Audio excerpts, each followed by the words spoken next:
Here is a detailed report of Ohio government actions for May 16, 2026, based on the available results and the time-sensitive Ohio government context around that date.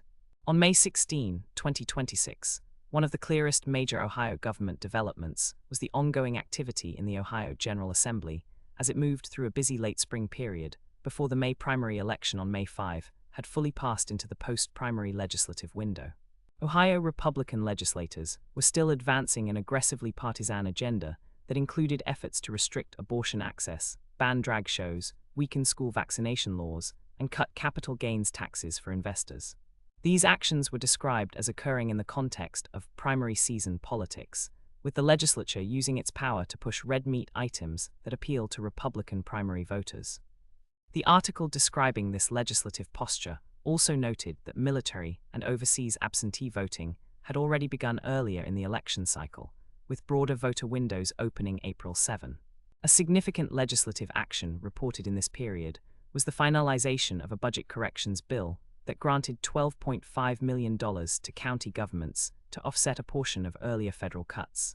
This was a state-level spending response to roughly $70 million in prior federal reductions.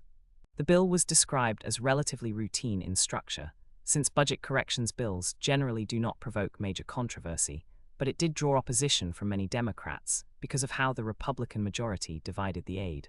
The Ohio GOP chose to distribute $226,486 to each of Ohio's 25 largest counties, regardless of the size of their respective federal losses. That created an especially sharp contrast between counties such as Cuyahoga County, which had lost about $7.2 million under the federal bill, and Erie County, which had lost about $235,700, yet each received the same state makeup amount. The key point is that the action was not an across-the-board restoration of losses, but a politically equalized distribution formula favored by the Republican majority in the legislature. Another major Ohio government action in this same period was a regulatory decision by the Ohio Power Siting Board, which rejected the application for the Crossroad Solar project in Morrow County. The project was a proposed $98 million solar farm by Open Road Renewables.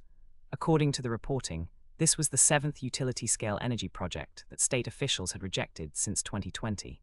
Importantly, the regulatory denial was not based on technical, engineering, economic, or environmental deficiencies. Instead, the opposition came from township trustees, county commissioners, and some neighbors. This suggests a strong local veto dynamic in Ohio's energy siting process.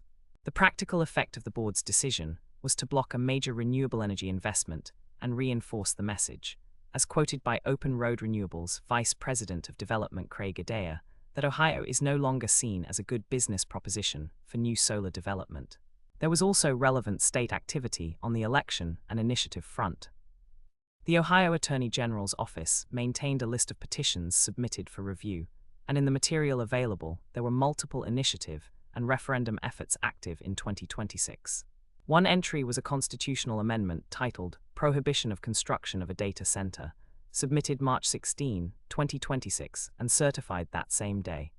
Another notable petition was a referendum to repeal Sections 1, 2, and 3 of SB 56, first submitted on January 20, 2026, with a resubmission also noted after an earlier rejection. These filings indicate continued use of Ohio's constitutional and referendum process in the spring of 2026, with the Attorney General's office serving its formal certification role in the ballot initiative pipeline. While these are not necessarily actions taken on May 16 specifically, they were part of the active Ohio government landscape at that time and relevant to the state's public policy environment. The Ohio legislative and executive action monitoring structure at Ohio State, though not itself an Ohio government action, also reflects how state actions were being tracked in this timeframe. The guidance highlights what agencies are responsible for implementation, whether rulemaking is needed, what the implementation timeline is, whether there is a public comment period, and whether legal actions or court orders are challenging the action.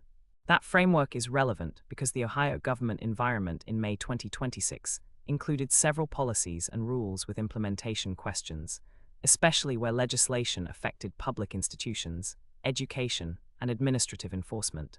A further state personnel development mentioned in the available May 17, 2026, Ohio Society of CPAs Roundup was that Ohio Department of Public Safety Director Andy Wilson was set to become Attorney General the following month, when incumbent Dave Yost moved to another role. While this was not itself a May 16 action, it is an important state government transition occurring in the same period and likely influencing executive branch continuity and enforcement priorities. The report places the change as upcoming in June 2026, making it a notable part of the broader state government picture. More broadly, the Ohio government actions in this period show three distinct patterns. First, the legislature was pushing an ideologically conservative policy agenda and handling fiscal adjustments through a budget corrections bill that favored equal per-county allocations rather than reimbursement by need or loss. Second, the regulatory state, through the Ohio Power Siting Board, was continuing to reject large solar projects, signaling a difficult approval environment for utility-scale renewable development in Ohio. Third, the election and initiative machinery remained active, with petitions moving through the Attorney General review process and ballot-related political activity continuing after the primary cycle. If you want, I can turn this into a cleaner agency-by-agency chronology for May 16, 2026, or separate it into categories such as legislative, executive, regulatory, and ballot/initiative actions.